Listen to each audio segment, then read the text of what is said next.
Hey, what's up, Canada and beyond? Welcome to a exciting March 1st show. We're gonna have a special guest on here in just a minute. But as most of you know, things have been developing very quickly in Canada. The level of censorship and abuse that we have been receiving from the mainstream media and those powers that be are becoming beyond the absurd. And so we're having to take different steps. We're having to learn how to get around these issues, these roadblocks, hurdles, and speed bumps. So we've been developing alternative means: adapt, improvise, and overcome. Right. So we've been working really hard at streaming out across alternatives, finding alternatives where we could speak freely. I felt it was not fair to our guests to bring on these amazing guests, these that have so many things that are important for people to hear, only to have them, destroyed or removed or censored within minutes of finishing a discussion. So moving forward with that, I know it's uncomfortable for people, and it's going to be difficult for people to learn how to navigate some of these changes that we're having to make. Guys, we're only going to be streaming initially here on Facebook and YouTube. If that's where you're tuning in from, is on Facebook and YouTube. We're only just going to get started on here long enough to let you guys know that you're going to be able to find us on Wimkin, Rumble, and Odyssey live streaming. Okay, guys, everything is going to go up standard issue after the interviews are complete, the guests are done. We'll put them up onto the platforms, that the typicals, the Rumbles, the Liberties, the other platforms, if as links and recordings. But if you guys want to take part in the actual live streamings where the rest of the community is at, Wimkin will be our primary new home. We are also now the official Canadian correspondents for the Wendy Bell Network. If I encourage you guys to get both of those apps, get the Wimkin app. You can use that from your desktop as well, and also get the Wendy Bell app. So without further ado, I'm going to bring on an old friend, Brad Johnson. Welcome back to Canada. There's going to be a few people here that don't know who you are yet, and so give these. I love talking to you so much when we get this opportunity, and then we'll just get going here, and then I will do what I have to do and remove us from these communist platforms where we can actually really get into the nuts and bolts. Today's going to be a big day down in the United States. Mr. Biden's giving his State of the Union address, but I think yours is going to be far more interesting than what Mr. Biden's this evening will be. Yeah, I understand he's scheduled to speak for 30 seconds, which is about his attention span these days. So, and then no questions after that. They'll just turn and walk away. Well, thank you. And by the way, I'll have to say, I mean, all the stuff that you're going through there with the censorship of what you're trying to say and do and all of that is something that's been in gear for quite a little while here, and we get targeted on all of the same platforms that you're mentioning, and are turning to many of those alternative platforms for the very same reasons you mentioned. It's becoming a worldwide phenomenon that if you don't agree with whatever the communist socialist party in charge is saying, then you must be crazy, and therefore you're a danger. So we want to censor anything you say. For my background, and by the way, Wayne, it's always a pleasure to speak with you. So happy to come on anytime you're not worried about getting your bank account closed by talking to me. Well, it's more your bank account that I'd be worried about. Being an independent journalist up here in Canada, bank account is like carrying around an empty wallet. So it's really not that much of a problem for us up here. But one of the things that I did want to just before we get going here again, before we lose that train, up here in Canada, my platform now are one of our primary communist broadcasting corporation affiliates, because they're all bought and paid for, actually featured What's Up Canada as a purpose and a reason and a cause for the far right extremists the need for censorship, because we're now on Rumble, and they can't hide us, censor us on Rumble yet so far. So it was like I almost took that as a badge of honor. They're threatened by our little platform up here. So yeah, this it's not the exception anymore. It is absolutely the norm, and now speaking freely is the justification and the need why we need more censorship. It's absurd to me. So sorry to interrupt on that. No, It's okay. humorous to me that the absurd level here. But so back to who you are and what you're doing here, Brad. Okay. And just who I am. Became very proud the first time that one of the left wing newspapers did a hit piece on me. I was very proud. Like I've had several hit pieces done on me now, so I feel like I've achieved something in the world by being so disliked. So my background is as you mentioned, was in the CIA. I was a career CIA officer.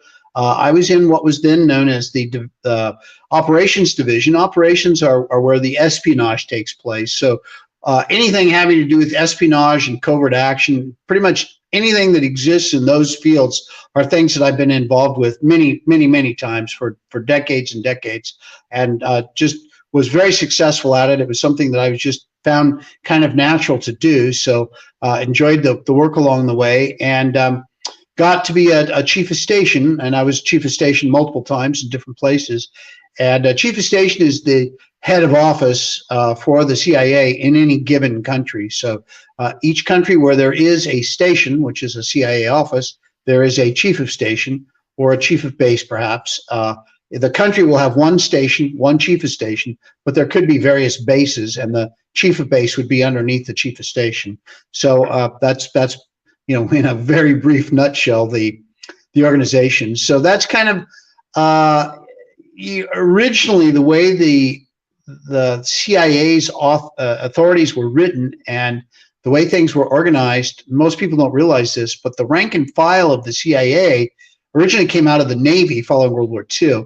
The leadership came out of OSS, the Army, and but the OSS was fairly small compared to Navy intelligence. Navy intelligence, the intercepts and all that were huge numbers of people. So many of those people came across to the CIA. So the chief of station authorities were originally based on a Navy captain's authorities. They were kind of an imitation of how the Navy organized the authorities of a Navy captain. So, at sea on a ship, the captain of a ship, not the rank. And so in the olden days, there were, your authorities were interesting. I mean, you had surprising a lot of authority to do different things. And for example, one of the things I often mention is as a chief of station, I had the authority to declassify information, and something I've done thousands of times, because when we share information with a liaison service, we have to declassify them.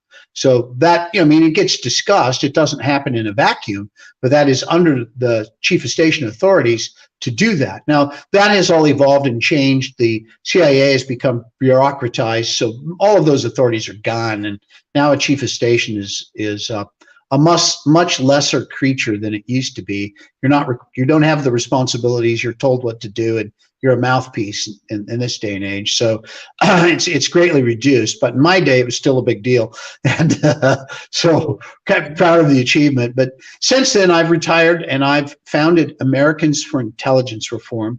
Our website is intelreform.org. And we show up on all the same platforms that you mentioned, but generally speaking, things are tied to our website at intelreform.org. Yeah, thank you. You put it up there. And but we also go out on Facebook and Twitter and all that. But we're faced with all the same censorship you are. It's all of us are in the same boat for those things. But this has really become my passion, and the reason is because what we have seen happen is all the three-letter organizations here in the United States. I mean, the CIA, the FBI, DOJ, CDC, all of them have become very politicized at the leadership level. Not necessarily all of the rank and file, but at the leadership, all of them are highly politicized, and as a result, they're weaponized.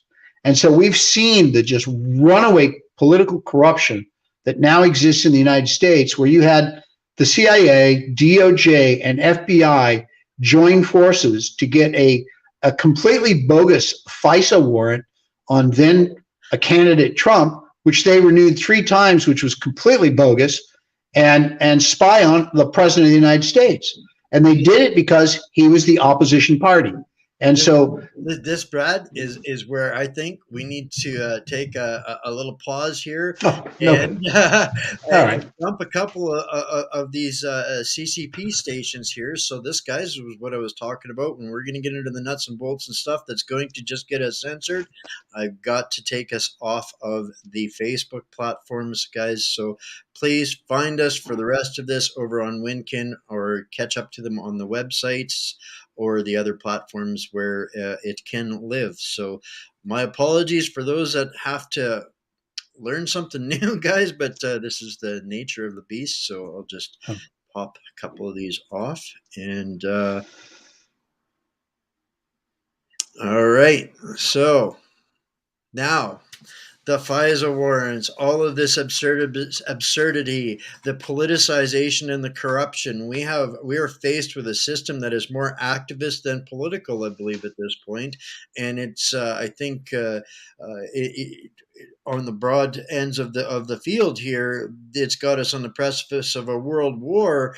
But this starts way back, and this is what people needs to understand and look at a whole lot more, the nuts and bolts of how we get to where we're at before we take the next step here. I don't think anybody wants what we see coming. So from there, we're in free speech land here now, my friend. Okay, good. So I'll basically continue laying out what I was talking about. There's so much fertile material to cover. It's hard to know what to even go to next. But I've watched all of these things take place, and this is something, even as I was still in the agency watching it, I saw all of this taking place.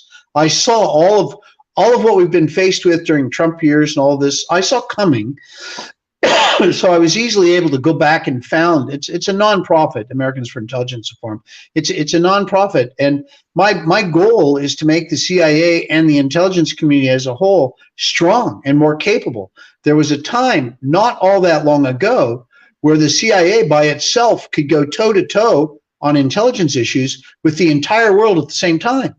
I mean, we were just that good, and that all of that has been just eviscerated and destroyed, and the repository of capability and operational wherewithal has just been wiped out. And like I said, it's just they've gone to a philosophy of one size fits all. Everybody's interchangeable. You send somebody to a course and they go do everything. And so since the COS has no authorities anymore, anybody can go do it. And so they pick anybody to go do it. And, okay, you did area studies there once, so you're the best candidate because you speak, a language from 2 countries over. So, we're going to send you as chief of station, and you do exactly what the hell we tell you to do. And this is what they've gone to, where the level of training and expertise that I had is no longer even taught. And as my generation dies, it's gone. All that stuff is gone. And when we need it, it's not going to be there. And the lessons that let me get to that level, all of those lessons were learned through blood, sweat, and tears. People got killed learning these lessons. And if we lose it all, it can only be regained that way. And it's going to be through blood, sweat, and tears again. So the dangers that, as you alluded to earlier, you mentioned, we're in a more dangerous world today because of all these decisions that are being made are taking away from national security, and they're focusing on political issues. And this politicization and weaponization of the leadership of NSA, CIA, CDC, DOJ, all of these guys is really, really dangerous because they don't focus on, an example I would like to give right now on that is what the deputy chief of the CIA said, a guy named Cohen, right after the fall of Afghanistan. And Al-Qaeda stages an attack and kills 13 Marines as we're fleeing with our tails tucked between our legs, Afghanistan. They set off a bomb and killed 13 Marines. That was Al-Qaeda that did that. So Cohen comes out like 2 months later and says, Al Qaeda is nothing to worry about. It's going to take them 2 years to get organized to where they can start, killing people out, innocent people out in the streets. So, so like 10 things wrong with that. First of all, what a dumbass, because they'd already killed 13 people. They'd already staged an attack. They killed 13 of our Marines. That's bad. That's not, an insignificant thing. And second of all, if that's your analysis, well, it's going to take them 2 years to put this together. We don't have to worry about them killing people for 2 years. Well, okay, so killing people now would be bad, but if you kill people in 2 years, that's okay. So then it's okay. We've kicked the can down there 2 years. So kill all the innocent people you want in 2 years. Just don't kill anybody now. I mean, that's the reasoning behind what he's saying. Ladies and gentlemen, boys and girls, if you want to stop Al Qaeda from killing people 2 years ago, you go after them now before they have the capability to do it. You destroy those capabilities. You erode their training and leadership and communications and all those things now, so that they can't put together those capabilities to go kill people. So here's the deputy chief of the CIA making one of the stupidest public comments I think I've ever seen. But why? Analytically, from an intelligence national security perspective, he's a moron. From the perspective of politics, well, he's a great guy, because what did he do? He said, well, this thing that Biden's doing, it's no great danger. There's not going to be problems for years. So no big deal. He's whitewashing this disaster that was the withdrawal from Afghanistan. Why? Because he's a political, weaponized guy. That's what he is. That's where he's from. And that's the leadership that we see, which, by the way, that most assuredly has infected poor Canada to the north. You're suffering from all of these same problems. I mean, Canada and the United States is I know there are differences. You have better beer for the most part, but other than that, there are some differences. But for the most part, we're in the same boat. And politically, what's going on there is going on here, and vice versa. I mean, we're having the truckers together, and we have a president who's a goofball left-wing guy, and doing a lot of the same stuff, and his worldview is the same. So they make decisions for similar reasons. But we have this world that exists now where you have what's famous here, everybody talks about is activist judges. Well, what really is an activist judge? What an activist judge is somebody who puts his politics above the Constitution of the United States and above the laws of the United States. And so he's an activist judge because he ignores those laws to implement what he thinks is politically the correct thing to do. Well, why have judges then? Let's just have activist committees that run around with guns and say, no, you're wrong. So, then this problem solved. That, by the way, is the path that we're headed down. I've lived in countries where it was chaos, where there's no political or judicial system that works. And what that means is whoever has the most guns makes the rules.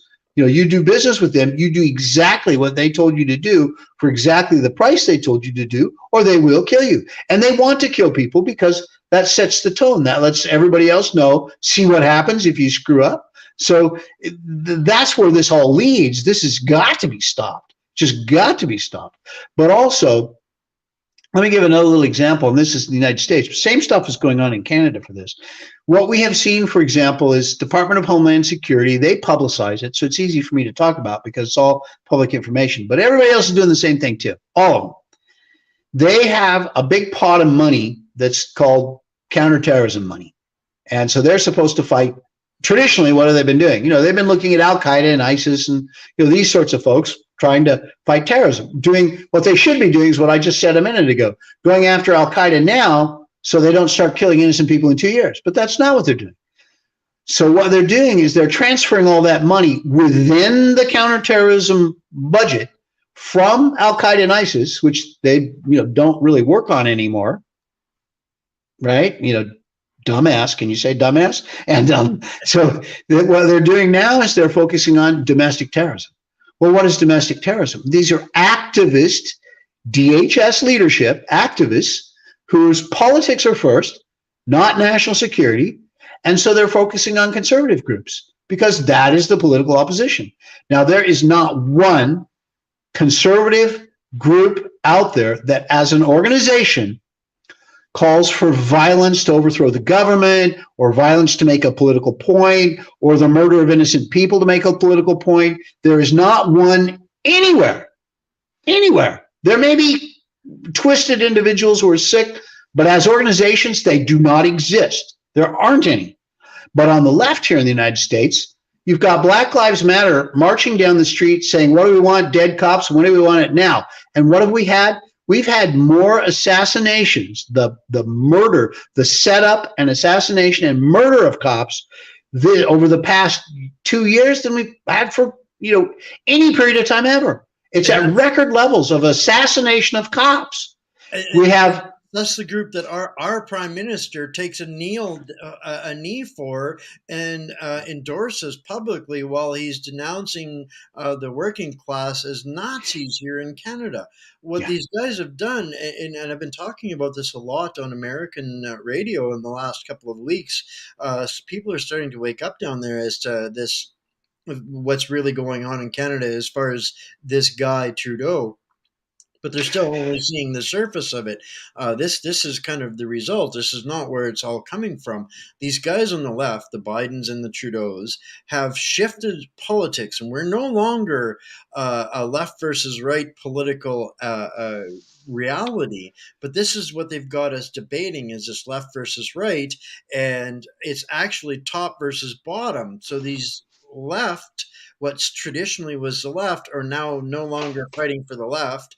Their left politics don't exist anymore now. Left politics is globalism politics, and that is what we're, I believe, truly facing in this. So we can typically, as conservative or the right, or as I don't know when I shifted further right. I typically was probably more liberal than anything 10 years ago, but now I'm far right. We didn't move. These guys are like ping pong balls, and they're doing the bidding of their master. And this is what we're actually up against. So we are stuck in this. Why is nothing making sense? Because we're not. These guys aren't bringing the same fights to us. Yeah, this is something you mentioned to me the other day that I've been stealing from you ever since, and it's the top versus bottom. I think that's dead on, a very interesting insight, and I agree completely, because it's pretty readily apparent by what we see. And you've got this old boy network that includes all the old blue blood Republicans and all of the Democrats that have formed this old boys network. And yeah, they allow in minorities and women and all that stuff, but it's still an old boys network, and they're the haves. And that's why all of them turned against Trump, because he was a have-not and didn't belong in there. Didn't matter how much money he had. He was not part of that power block. And so that was not to be tolerated. And that's why you saw the Republican Party, as the leadership of the Republican Party was very anti-Trump. And a lot of the rank and file on the Republican side was very anti-Trump, in full collusion with basically all of the Democrat Party. And we even saw, I think it was French President Macron said that after Biden got elected, he made some comment publicly that got picked up that said, wow, it's good to see one of our own kind back in office. And that I thought described it well, because this is this old boy worldwide network, which, as you say, Trudeau is a part. By the way, does his eyebrow go back finally? It fell off at some point a year or two ago. I think they've upgraded the glue that they're using, but it's dependent on which one it is, because I think there's about 5 of them you can judge. One of them's got cheeks like that, and it's got a chip in his teeth, and one's got a giant gap between their teeth. So you never know what you're going to get. It's like well, I wish we had some of that with Biden. We'd probably get better results. It's an unfortunate thing, but the man, he's got vascular dementia. I think it's pretty clear and conclusive what's going on with the man. And you can look back at interviews he did 5 years ago, 3 years ago, 1 year ago, and you watch the deterioration over that period of time. And by the way, I don't like or respect Biden. I think he's, fairly stupid man just to begin with, and wrong on everything. But I don't wish that upon anyone. I mean, the guy, you're mentally rotting away, and you're aware of it. What a terrible way to go.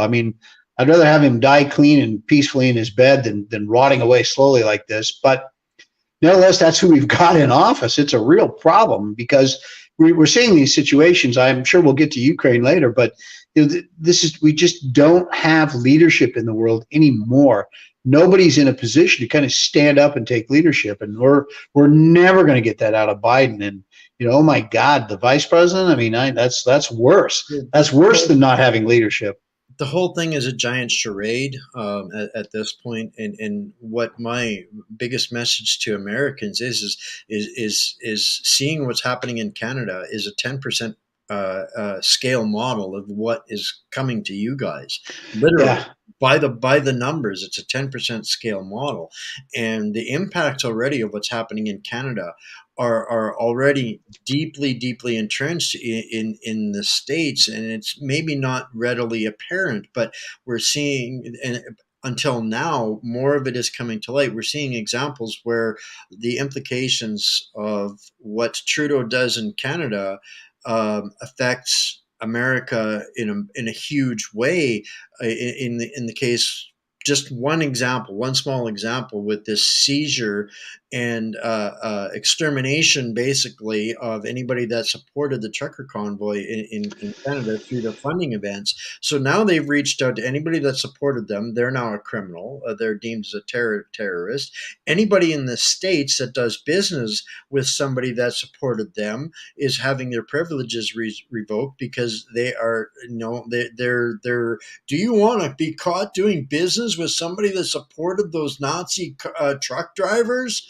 Well, that's already happening in the States. Businesses are being I got a message from a doctor in Lubbock, Texas, who'd had his community rights or community I don't know exactly how to explain it, but his clients come from the community referral program that he's now been kicked out of because he supported a convoy in Canada. So this is real street level, boots on the sidewalk implications that Americans maybe aren't seeing that are directly connected to this 10% scale model that's going, if they can do this in Canada, they can do it everywhere. And the nobody down there in so-called leadership is denouncing this guy in Canada because they're planning to do it to you guys too. Oh yeah, these things, there's little examples everywhere of this sort of behavior going on. Every time Chick-fil-A is, I think Chick-fil-A is in Canada, I'm not sure, but Chick-fil-A is a company that's a Christian-based company, and so they don't work Sundays because they believe that all their employees should be able to have that time off and be with their families and go to church and do the things they do on Sunday. And they draw from churches for their employees and things like that. They're organized around this and their Christian belief system. So every once in a while, they'll come out and say the Chick-fil-A corporate leadership will come out and say that marriage is between a man and a woman. And that drives the left ballistic. Their heads explode and there's just blood everywhere. And what they do is they organize a boycott against Chick-fil-A, saying that, these guys are terrible, that a marriage should be between a man and a woman, how awful they are. Do not buy Chick-fil-A. Every time that happens, Chick-fil-A's sales explode and they double their business. Where they just expanded here into Canada last year or the year before. And it was the same giant temper tantrum with paint and jumpsuits and, people laying around all over trying, it's just, I don't even have words for it anymore. They get so triggered by themselves. And at the end of the day, what are they going to do when there's none of us left? Then they got to start eating each other because there's none of us left. Yeah. I do want to go back and make one finish kind of a point I was making on Black Lives Matter. There's also who calls for dead cops and cops are getting killed. So somebody's doing it. And there's also Antifa, which calls for the use of violence as a preemptive protection for themselves. They preemptively are violent because they think they'll be the target of violence eventually. So they openly call for violence. And Antifa, a group of about 20 people, assassinated that guy wearing the red MAGA hat out in Seattle, I believe it was, or Portland. And as he was coming around the parking garage, they stepped up, popped him in the head, and they had the whole thing laid out. It was there. They did a video of it, which I've seen, of how they did the operation there of the assassination. So you've got people who call for cops getting killed. We see cops getting killed. You've got a group calling for violence in the streets, and they've taken over areas of Portland and Seattle, which they barricade and patrol with AR-15s, and then they also assassinate people in the street. So you've got violent groups who do riots and take over areas of towns, of cities. They're not considered terrorists. But you've got conservative, constitutional conservative, Christian conservative groups that are considered terrorists who don't believe in any of that. And so DHS and all the other federal organizations, including all of the intelligence organizations, are shifting their focus away from Al-Qaeda and ISIS to go after conservative groups who don't do these things. So the only domestic groups that do it are ignored. The ones who don't have anything to do with it are under terrible scrutiny. And the other plain ordinary terrorist groups out there who kill people all the time aren't even on the menu anymore. So what we have is this politicization and weaponization of all of our intelligence agencies, CIA, DOJ, FBI, all of them, CDC, everybody, is actually actively causing people to get killed because they are so far off target doing what they're supposed to do that, the only group that's not dangerous is the one where you spend all your resources. That means Al-Qaeda is going wild. They're operating unchecked. And to say, well, nobody's going to get killed for 2 years, so who cares? You know what? That is exactly the opposite of what they're supposed to be doing. And this is what we see in this. We have activist judges, we have activist prosecutors at DOJ, we have activist law enforcement at FBI, we have activist intelligence officers at CIA and NSA. I mean, they're all activists. And what does that mean? They don't care about national security. They don't care about the Constitution. They don't care about the laws of the land. They don't care about the safety of the American people. What they care about is protecting that upper group and their political power and to maintain that status quo of control over everybody. And you have these unelected bureaucrats who self-perpetuate this stuff. And I can describe in great detail how they came to take power this way, how it's maintained, what can be done to stop it. I mean, I don't know if you want to get into that stuff because it's kind of a long discussion, but certainly it's something that's clear. And having been on the inside of all this for a while, watching it happen, I mean, I know intimately, what true a-holes these people are.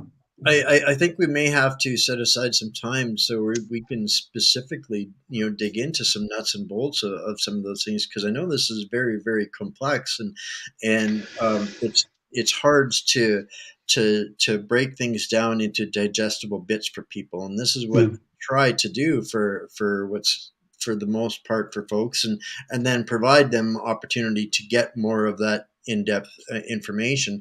But for me to simplify it really simply is we've got this atmosphere that we're experiencing that is strictly, I'm just following orders. I'm just following orders. I'm just following orders, just kicking it, the responsibility back up the can. And at some point we got to ask, whose orders are they following?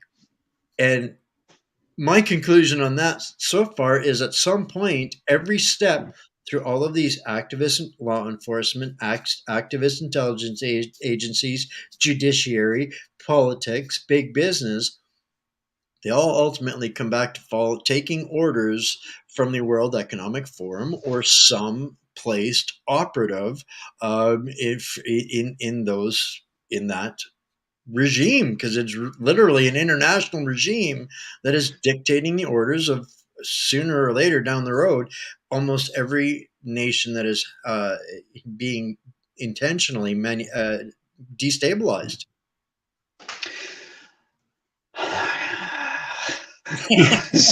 Yeah. You lay out beautifully a lot of the problems that we're faced with, and as I said, I love your up versus down. The protecting themselves and how they go about it. I'm hoping that there is hope. I don't think it's going to be an easy road, but here in the United States right now, it looks like that the Democrats are going to take a shellacking in November. And I don't mean just a little one. I mean a big shellacking. And Biden's very upside down now. His approval numbers are in the 30s on almost every poll. And a lot of those polls are Democrat polls. They're friendly to him. So they're probably cheating, making it better than it really is. So he may be actually down in the 20s on some of this stuff, which is that if he's down that low, those are only his hardcore left-wing supporters that are saying he's okay. That means everybody else is against him. All the independents and anybody who's even, the moderate Democrats, the all of the independents and pretty much everybody else are against him. If that is true, because he's lost a lot of inroads with the black vote, Jewish vote, Latino vote, and all of that. What that adds up to is just an earth-shattering shift towards Republican candidates. Also, even perhaps more importantly, a lot of those blue blood Republicans, like I said, that are the haves that we've been kind of talking about, are going to get primaried. Liz Cheney is one of them. She's in trouble, and a lot of the others that were like voting against Trump and stabbing him in the back, they retired. They're retiring this year because they know they won't get reelected. Liz Cheney, I think, is in deep trouble in the primary. So we'll see how all this plays out. But if that's the case, it's not only a big win for Republicans, it's a big win for conservatives because we're primarying a lot of those a-hole Republicans that are the rhinos and getting rid of them. So it could be a huge step in the right direction.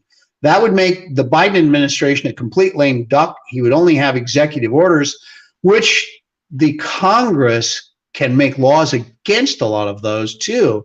Not that Biden would sign them, but they can do things to stop him. And Congress has the purse strings. So they can stop money from being spent if they have a big Republican majority. And that would set the stage for maybe a Trump comeback, which is if I were to guess right now, that would be the most probable. So there is some hope. And not only that Republicans win, but the right Republicans win, because that's part of our problem. A lot of these guys get in there and they just become part of that have group and they disappear. It's the same here in Canada, except for one other factor here in Canada that it makes it easier for us to identify who the haves and have-nots are, because it's no longer about maybe your financial status in the world. It is the haves are those that are endorsed from the top down. The have-nots are anybody that is counter their opinion. And in Canada, it's easier for us to point the finger at these guys because of the agreements, so-called non-binding agreements, the UNSDA and the migration compacts, which basically surrendered the little bit of sovereignty the Canadians had to the policy making of these unelected foreign entities. So over the last 4 years, all of the policies that have been disassembling Canada stem from those agreements, and so this makes it easier for us to spot the charade of the left versus right, because at the end of the day, all they're competing for is who gets the purse strings to fill in the attaboy list for the guys over in Brussels. So it's a whole lot easier for us to point this finger at, and that was the big sin that Trump committed, was saying no to that UNSDA and those migration compacts. That's what really threw the biggest wrench into what you guys bought you guys some time. And that created a panic situation for these guys, and it carried on marching on full steam in Canada. And this is, I think, Biden's handlers are playing catch up, trying to play catch up, but they're never going to get there now because of exactly that. Too much time has elapsed. Too many people have woken up. The Democrats and the political system there are. You guys are going to move into a very, very conservative phase in American history, moving forward on all of this. And then, but there's other things that I think we're not really assuming. And that's the Excuse me. implications, the implications of what has been the biggest conversation over the last 2 years. This COVID scamdemic, and this genocide of vaccinations. That's the only way to describe it. Is straight up a genocide, and I stand pretty harshly on that. I don't. I've looked at all of the science, and all of the science takes me back to the money and the crimes. And there are there needs to be a justice phase to this, and that I think is what people aren't really there yet in the states, but it's coming. When the Democrats lose the power to manipulate the narrative in their political social credit system, people are going to be looking for justice when they're going to find a place that's going to listen. I hope that's the case, because that would be my reaction, is to look for some justice. And a lot of the stuff that these people have gotten away with is outrageous. I mean, these FISA warrants that were done against Trump, that's outrageous. That's a complete bastardization of the laws and the Constitution and everything those FISA authorities were written to do, and purely political. And so far, there's been that one indictment against that's kind of pointed at Hillary, but they're not going after anybody. And I'm telling you right now, I don't think they will, because John Durham is the U.S. prosecutor, attorney. He's out of the Attorney General's office, a U.S. prosecutor who is in charge of this case, investigating all this FISA stuff. But who did all of that? It was the chief and deputy chief of the FBI, the chief of the CIA section, and the leadership at DOJ. Telling you right now, Durham doesn't have the balls to indict former directors and deputy directors of the CIA and FBI and DOJ. He just doesn't have the balls. He's not going to do it. But who did all that stuff? And it was those guys. They're the ones that put it together and signed it. That's where the fraud and perjury took place, right there. They took a made-up document they knew was made up and used it as supposedly an intelligence document, meaning that the CIA got it from an overseas reporting source, which is a lie, therefore fraud and perjury.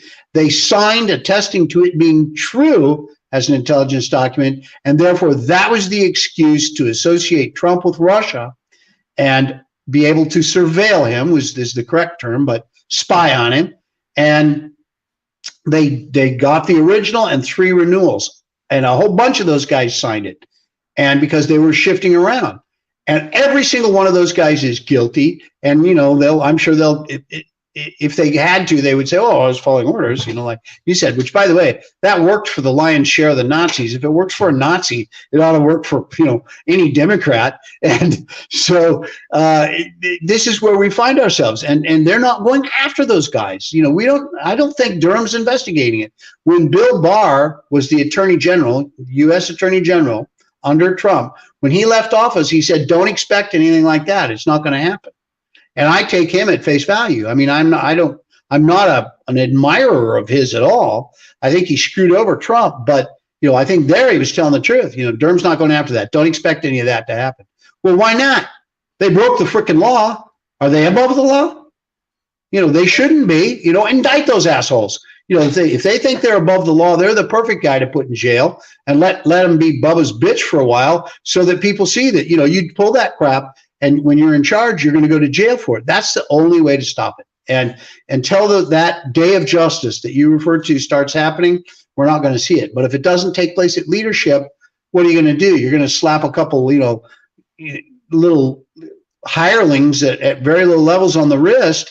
And one of the guys that got indicted for this same thing, the FISA thing, was a lawyer who changed some words on part of the documentation on all this stuff.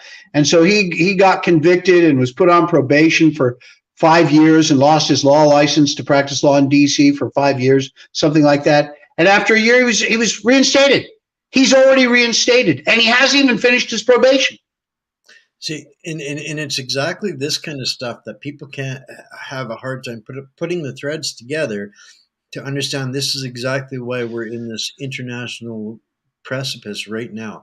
If they won't go after breaking the law for espionage like that, why on earth would they expect anybody to go after the collusion and the crime spree and the money laundering in the Ukraine being operated and facilitated by exactly the people in power and control right now for the last 10 years, and all of the shenanigans and the biolabs? I mean, I'm not endorsing Putin, but what's going on right now over there is not as it's being portrayed here. And unfortunately, a lot of sons and daughters are going to be put in harm's way over these kinds of shenanigans and the lack of doing what's right. And it's, again, oversimplifying all of that situation. But if they won't persecute the small crimes, how can we expect anybody to look into the big crimes? And that, unfortunately, is what the rest of the world is seeing. And that is what makes China and Russia look at these guys and go, "Ha, they ain't gonna do squat. What can they do? Because what they're going to do is prove themselves criminals if they do anything at this point." So we've got this massive media blitz that will take us to war rather than look at the truth. Well, and from the outside looking in, you've got Hunter Biden's laptop, which everybody I'm sure has seen by now, and these emails that have been proven to be real emails over and over and over by like 10 different news agencies. They check them all out and track them down, and everybody goes, "Yep, I did receive that email on that date. It's real." And out of those emails, we see Hunter Biden negotiating to get more money than the 10 million because he needs to pay more money up to the old man. Well, we all know who that is. We know who the old man is. So these are payoffs in bed with China, weird drug use, all this stuff. It's just, these sorts of criminalities are widespread corruption in the United States. But, one of the things I'll say, and this is part of why I was never liberal, and so was always pretty conservative, but it's why I became more and more and more conservative over time, is being in the CIA, because you get to see so much of what's really going on versus what people report. And I've been very fortunate to travel a lot of the world and have been in well over 100 countries. I don't know, 120, 30, 40, something like that. I don't know. But I've taken a look at a lot of places and have been and spent time in a lot of places, getting kind of an inside look at a lot of these places. I don't think you could throw a dart at a map and hit a country that's got an honest government, that's completely honest. I don't think there is such a thing. I don't care where it is. I don't think there is a government out there that's not corrupt. And so now some are more corrupt, some are less corrupt, but they're all freaking corrupt. And so I think what we need to do, at least in the United States, is at least drive it back underground, so it's small. And because you're not going to make people perfect. Our own corruption instead of the international corruption, that would be doing something, right? It would. So I do hear a lot of the criticism of Ukraine pointing out that, there's money laundering going on there and all that sort of stuff. Well, yeah, okay, that's true, but so what? Where is it that that's not taking place? You don't think there's money laundering going on in the U.S. and Canada? During the Clinton years, communist China, there's a guy in jail out in California today that was a Chinese guy that was funneling money from the Communist Party into the Clinton campaign. Money laundering. And he's in jail today. Another guy got indicted but fled back to China. This is from Clinton days, decades ago. And all this stuff has been going on all along. And I don't know how many we have. We've got Republican Senate leader for Mitch McConnell, who's, according to his own reports, has made, his wife is Chinese, so from Taiwan, but they've been done business with some of that with China, and they've made more than $100 million by doing business with China.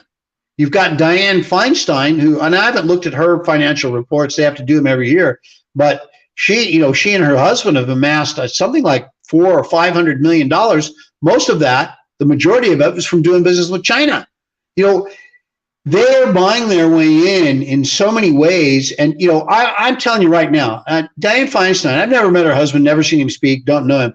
But I'm telling you right now, he didn't earn that money, not really. It wasn't like a guy like Trump that knows real estate and puts together deals and earned the money, He made the money. But, I think their contracts are fed to them so that they have all this positive view of China. When was the last time that Mitch McConnell and Dianne Feinstein came out and said, by God, we got to put the screws to China, and Dianne Feinstein had that spy on her staff for 20 frickin' years? And what did the FBI do? They go to her and say, oh, you have a spy on your staff. And she goes, oh, I'll fire him immediately. And he flees to China. He's gone. And what do? Well, the FBI has a report that maybe somebody knows somebody who once actually met Trump at a hotel who knows the Russians. Oh, my God, we'll spy on him for years at a time. And Dianne Feinstein, what? It's not even a slap on the wrist. And let me tell you something. Now, I'm an intelligence professional. I do these cases. I've run them many times. Don't do them now. I've run these cases in the past. I'm the Chinese intelligence officer running that case for 20 years, and I've gotten promoted multiple times already for this case. I'm telling you right now. And she says, oh, well, he didn't have any access to classified information out in Washington, D.C. You don't need access to classified information out in D.C. to be a hell of a lot of use. Now, how many guys, so he's out in her office in California. He knows every donor she's got. He knows how much they give. Now, who asks favors of a senator? The big donors. So what does this spy for the Chinese do? He goes, oh, Dianne, I met this guy. He's this really good businessman, and he's worth millions of dollars, and he wants to give you a donation for $250,000 for your campaign. Come meet him. She goes and meets this Chinese surrogate who could be anybody, and shakes hands and goes, wonderful. He writes her out a check for $250,000. 6 weeks later, he goes, hey, Dianne, I have a nephew that I really want to have a job out in Washington, D.C. Can you put him on your staff? What is she going to do? Say, fuck off? Excuse my French. I shouldn't have said that. Forgive me for the bad word. Bleep that if you can. Anyway, she's not going to say no. She's going to say yes. And because she wants that contribution next year too. So she brings these guys in. Now, that's exactly what I would have done. I would have funneled over a 20-year period, 40 or 50 guys into positions on the Hill as staffers. And I've spent a lot of time on the Hill. These staffers play musical chairs. And eventually, if you send 40 or 50 or 60 of them in there, 10 or 12 of them are going to stay and eventually move into a really good staff position where they have access to a lot of stuff. I am telling you right now, stuff like that happened, and that's not the only case. There's other cases like that. I am fully convinced that if they went through with if we had an honest FBI that was capable of doing something like this and working against the Chinese and just put everybody in a big closet of all the Hill staffers and went through them one by one and found out where they all came from and polygraphed them and all that, I bet they'd find 20 or 30 spies for the Chinese alone, not even counting other countries who spy on us, but just China. And all this stuff is just crazy, crazy, crazy. And in Canada, the Belts and Road program in Canada is alive and well and doing well. They're building this big convention center out in Vancouver. Guess what it's close to? Just guess, like maybe a port. And what is China after more in the world than anything else? Ports. Now, Vancouver, BC, ports, this is not a tiny thing. This is a big thing. They're going after this stuff, and they're going to get it because Trudeau loves these guys. Go ahead. I'm sorry. They've been buying up our gold mines. They've been buying up our uranium, our lithium. They are privately contracted to do our border security. That's all done by China now. We basically live under a health dictatorship, which is a direct pipeline between Wuhan and Ottawa. I'd say they pretty much got their interests in infrastructure well secured in Canada. They got their own license to bring their own military on our land here to provide security for their installations. So we've got these mercenary forces basically that are the law enforcement in Canada now. What isn't done by private security or mercenaries or militarized police that are being imported from China and other places. So this is now our boots on the ground law enforcement. But I think this is really kind of there's something else here that I don't know if people are seeing here right now with all of this driving us to war with Russia. Everybody's against Russia, Russia, Russia, Russia. Whose best friend is Russia? Yeah, they've made agreements behind the scenes with China. And let's not forget, in Canada, the guy, the RCMP, is sort of the federal police force in Canada. Within them resides the intelligence agency, which was within the RCMP. And the guy who was the head of that intelligence section was a freaking Chinese spy for years. And he was the guy that was the head of the Five Eyes program, which the Five Eyes program is where Australia, Canada, United States, UK, and New Zealand share intelligence. And he was the head of that. So all of that went to frickin' China. And another thing too, the level 4 lab, which I believe is in Ottawa. Winnipeg. Pardon me? Winnipeg? Okay, sorry. Yeah, that's right, Winnipeg. So Winnipeg, where this level 4 lab is, the one that is in Canada, was being run by a Chinese woman and her husband, who were also Chinese spies, and eventually got run out of the country. And what do you see in the press reporting on it? Both in Canada and the United States, they poo-poo this. They don't, the guy, the head of the frickin' intelligence agency for Canada is a Chinese spy, and that gets covered up in the press? And the head of the viral lab in Canada that's been stealing information and sending it to Wuhan, thank you. Not that they're not doing that stuff in the United States too, they are. But this stuff is dangerous. This Wuhan virus that has killed people in the United States and Canada and around the world. And of course, now it's being used as a political tool. One last thing on that I want to say to people. If now, intelligence guy looking at this, if I had that virus, I was the head of the Chinese release the virus to the world division. And so here I'm figuring out, when am I going to release this virus? You wait until your buddy in Canada has the technology and can own get paid for every single shot that goes out in the world. That's right. Now, when did this come out? Now, this all broke out, and it was kind of quietly done. It wasn't acknowledged early, but it was done in November of that year when it broke out.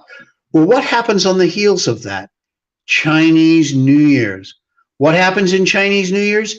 All ethnic Chinese from all over the world go to China, including a lot of other people too, go to China for Chinese New Year's. That is the biggest festival celebration probably in the world because there's so many people involved. So they all show up there. I've just released the virus into the population, and those people take it back to every place in the world.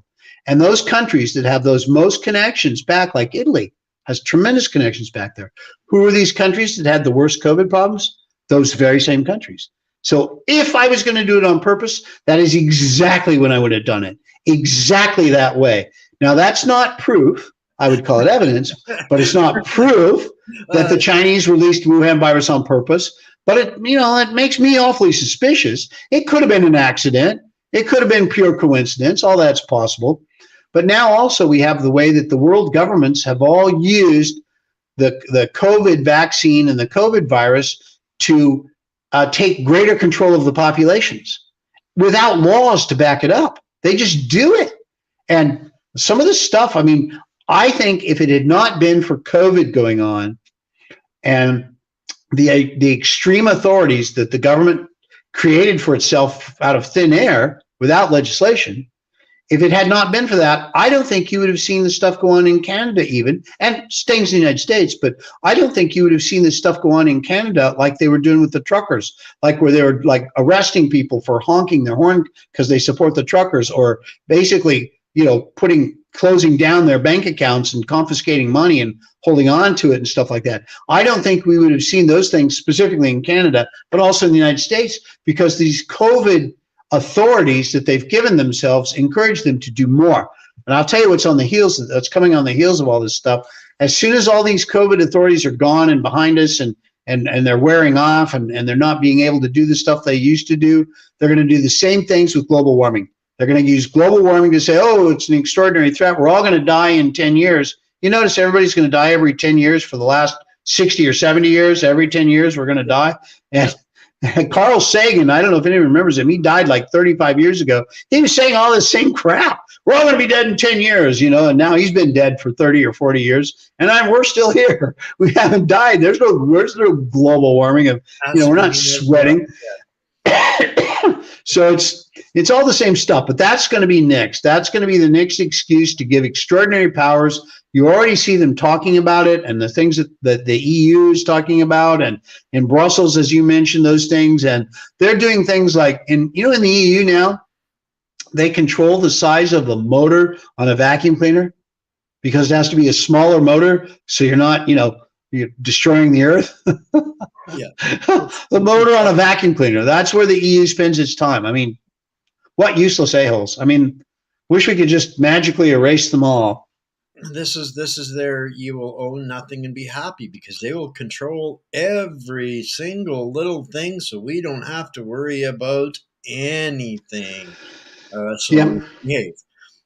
They want us to all live in big city block apartments that are, high-rise apartment buildings. We all live in our little box within those buildings, and we take mass transit to the downtown area, all of us living in outskirts in these massive buildings, and that between the different rows of massive buildings are these forested areas that are the parks, so people can go to the park and they see their green, and everybody has to be out of the countryside, so not eat meat, so that bovine flatulence doesn't destroy the world. What a concept. There are people that actually think cow farts are going to kill us all. I mean, if you got one close enough, it might, but cow farts are going to destroy the world. You mean before humankind came here and started? Science says so, though. Yeah, that's where the science leads us. That's where it leads us. It's like, well, what about dinosaur farts? They were massive creatures. They must have had huge farts. How come the Earth survived that? Well, it's a never-ending charade. Brad, this has been a real blast. I think we need to do this more often, so we can really dig into things, because we can do this all day. It's just it's an absolutely absurd time. And I'd like to dig in again one of these days soon, if you get another chance, into as this situation over there in the East develops. I think people need to have a fair understanding out there of what's of all of the dynamics that are going on. No, there is no such thing as black and white, good guy, bad guy anymore.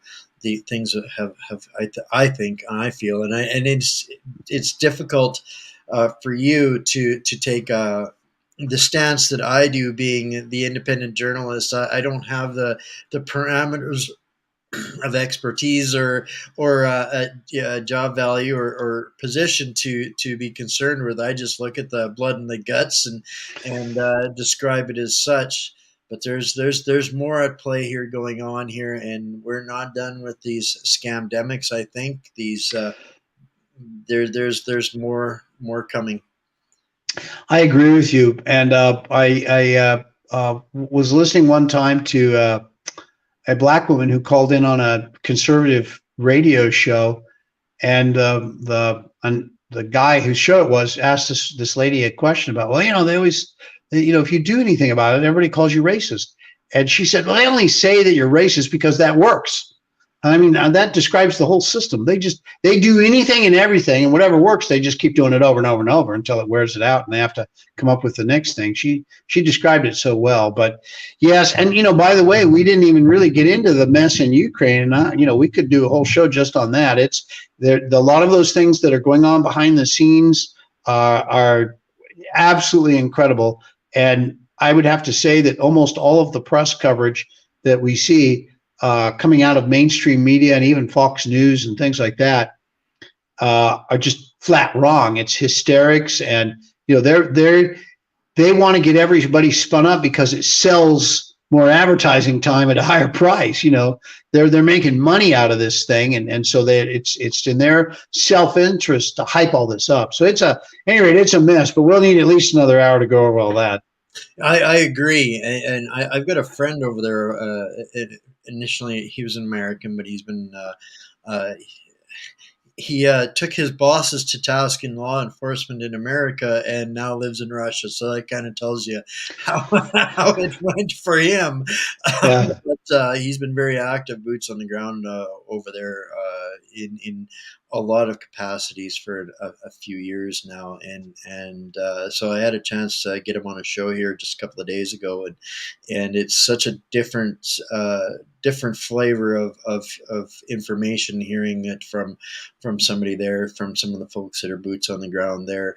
And for me, the Ukraine situation is a bit of a passion project as well because of some of the things where Canada is involved over there and some not so very good stuff. And we've uncovered a lot of it, and it's very misleading to people. And I'm not here to be a judge or to say that they're guilty of this, that, or the other thing, but I am absolutely committed to that for people to know the truth before they're going to decide to embark on another war. And we need to have more serious discussions than, oh, you're pouring your vodka that you've already paid for down the drain because that's going to hurt Putin. Or, Yeah. Yeah. it's just Well, a charade. this is why you're being censored so heavily. It's I expect it to carry on that way. Well, thanks so much for your time. I wasn't expecting to go this long, but I could see this already that we could go a few hours. After we get off of here, maybe you can shoot me another time, and we can you can find some time to come back with us again. Uh, Anytime. Very happy to. That'd be great, and we can maybe I can even get John to line up who's over there right now, and you could banter back and forth with him. Even if you're interested in that, I could probably line something like that up too. But it would be interesting Sure. to have a deeper discussion on that. Okay, that'd be great. Awesome. Thanks so much, Brad, for your time. It has been an absolute pleasure, and I look forward to catching up on more of this real soon. All right, look forward to it. You bet. Bye for now, Brad. Hey guys, wow, that one kind of got away from us. But you heard it. He's going to come back and join us again, and we will make that happen really, really soon, guys. And where we can bring in some nuts and bolts and some more juicy stuff. And again, this isn't pro or negative anybody. This is just straight up the truth. And it always concerns me when the mainstream media is last week calling me a Nazi and this week calling Putin a Nazi. Are we the same? Are we the same? People need to be asking questions. I don't think I'm the same as Putin. I don't think I believe anything at all ideologically like Putin does, but our government sees us in the same light. And now they want your sons and daughters to go and fight a war for them on their behalf. This just doesn't sit right with me. So that's why we do what we do. And we will continue to do what we do because at the end of the day, I believe we will make Canada again. God bless. Stay safe. We'll see you all tomorrow. Tomorrow we do this again. Amazing guest, Amanda Vollmer. You guys are going to want to catch this. She her rant set the world on fire per se on the shenanigans and about living life for real, not this avatar bizarro world reality. So tune in tomorrow. That's a later in the afternoon show. I believe that is 7 o'clock Eastern.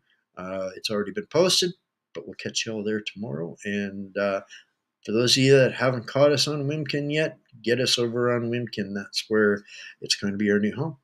Stay safe.